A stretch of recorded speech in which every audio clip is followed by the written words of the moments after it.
बिहार में बहार है, नीतीश कुमार है। इस नारे के पीछे के आंकड़े को देखिए और इसी नजरिए से बिहार की राजनीति को। नीतीश कुमार 17 सालों से बिहार की सत्ता के केंद्र में हैं। जीतन राम मांझी के 1 साल के कार्यकाल को छोड़ दें तो नीतीश कुमार साल 2015 से लगातार राज्य के मुख्यमंत्री हैं। साल 2015 में राजद से और 2020 के विधानसभा में भाजपा से कम सीटें मिलने के बावजूद दोनों ही पार्टियों ने नीतीश कुमार को मुख्यमंत्री बनाया। अब बिहार की राजनीति एक बार फिर करवट ले रही है, लेकिन इस बड़े राजनीतिक बदलाव के केंद्र में है नीतीश कुमार। नीतीश कुमार राजभवन में रिकॉर्ड 8वीं बार सीएम पद की शपथ ले रहे हैं। बिहार की राजनीति बदल रही है तो क्या क्या बदल रहा है? ऐसी चर्चा है कि नीतीश कैबिनेट में 15 मंत्री होंगे। राजद कोटे से 15 और जदयू कोटे से 13 विधायकों को मंत्री बनाया जाएगा।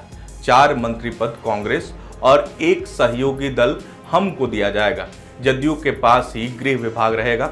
माना जा रहा है कि भाजपा कोटे के विभाग राजद को मिलेगा। मंत्री पद के अलावा बदल रहे हैं रिश्ते। भारतीय जनता पार्टी और जदयू के नेताओं के बीच दूरी बढ़ रही है तो एक बार फिर तेजस्वी नीतीश कुमार को चाचा कहकर संबोधित कर रहे हैं। इस पूरे फेरबदल की पटकथा कैसे तैयार हुई? जवाब है, राजद ने बेहद गुप्त तरीके से इस पर काम किया।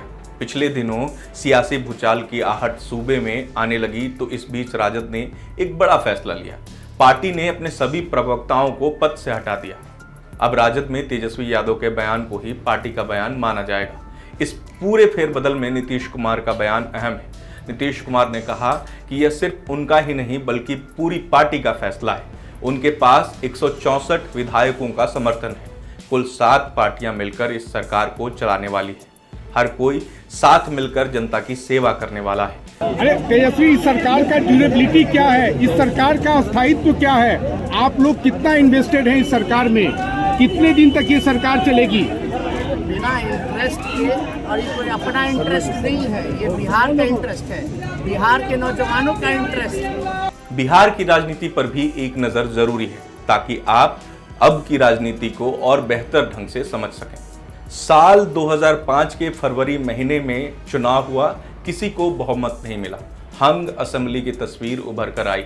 लालू यादव की पहल पर विधानसभा भंग कर दी गई। 6 महीने बाद अक्टूबर में विधानसभा चुनाव हुए। इस बार भाजपा और जदयू के गठबंधन को पूर्ण बहुमत मिला।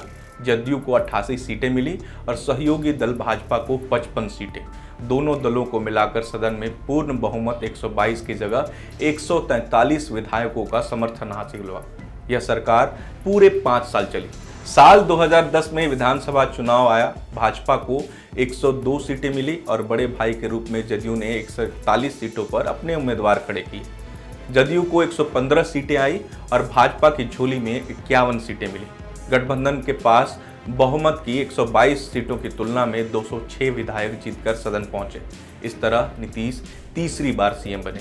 साल 2012 में जदयू ने लीग से हटकर एनडीए में होते हुए राष्ट्रपति चुनाव में कांग्रेस उम्मीदवार प्रणब मुखर्जी के पक्ष में वोट कर दिया। जदयू और भाजपा के बीच तल्खी बढ़ने लगी थी। इस दौरान राष्ट्रीय राजनीति में गुजरात के मुख्यमंत्री श्री नरेंद्र मोदी की धाक बढ़ रही थी। संबंध पर असर साफ नजर आने लगे थे। जदयू के पास खुद के 113 विधायक थे। भाजपा से अलग होने पर विपक्ष ने जदयू का साथ देने का फैसला लिया। इस तरह दशक पुराना भाजपा और जदयू का रिश्ता टूट गया। साल 2014 का लोकसभा चुनाव आया। इस चुनाव में भाजपा के साथ रामविलास पासवान की पार्टी लोजपा आई। नीतीश कुमार की पार्टी जदयू अकेले ही चुनाव मैदान में उतरी। जदयू को महज 2 सीटें मिली। लोकसभा चुनाव में हार से निराश मुख्यमंत्री नीतीश कुमार ने अपने पद से इस्तीफा दे दिया। इस वक्त मुख्यमंत्री बने बिहार के दलित नेता जीतन राम मांझी। वर्षों एक दूसरे के साथ राजनीति करते आए नीतीश कुमार और लालू प्रसाद ने हाथ मिलाया।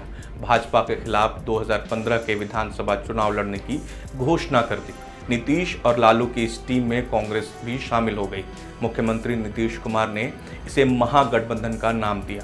साल 2015 के विधानसभा चुनाव में महागठबंधन के मुकाबले भाजपा धराशायी हो गई। महागठबंधन में शामिल तीनों दलों ने करीने से सीटों का बंटवारा किया। राजद 101, जदयू 101 और कांग्रेस ने 41 सीटों पर उम्मीदवार उतारे। इस चुनाव में भाजपा का विजयी रथ बिहार में आकर ठहर गया। राजद को सबसे अधिक 80 सीटें आई, जदयू को 71 सीटें और कांग्रेस के खाते में आई 27 सीटें। भाजपा महज 53 सीटों पर सिमट गई।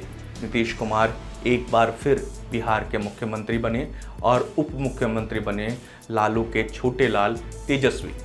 साल 2017 में फिर गठबंधन की गांठ टूटी। 2017 में नीतीश कुमार ने राजद का साथ छोड़ दिया। 2020 के चुनाव में भाजपा और जदयू एक बार फिर मिलकर चुनाव मैदान में उतरा। इस बार भाजपा बड़ी पार्टी बनकर सामने आई।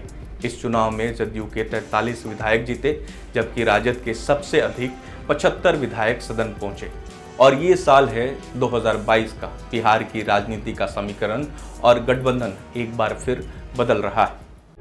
प्रभातखबर.com, विश्वास वही, रफ्तार नहीं।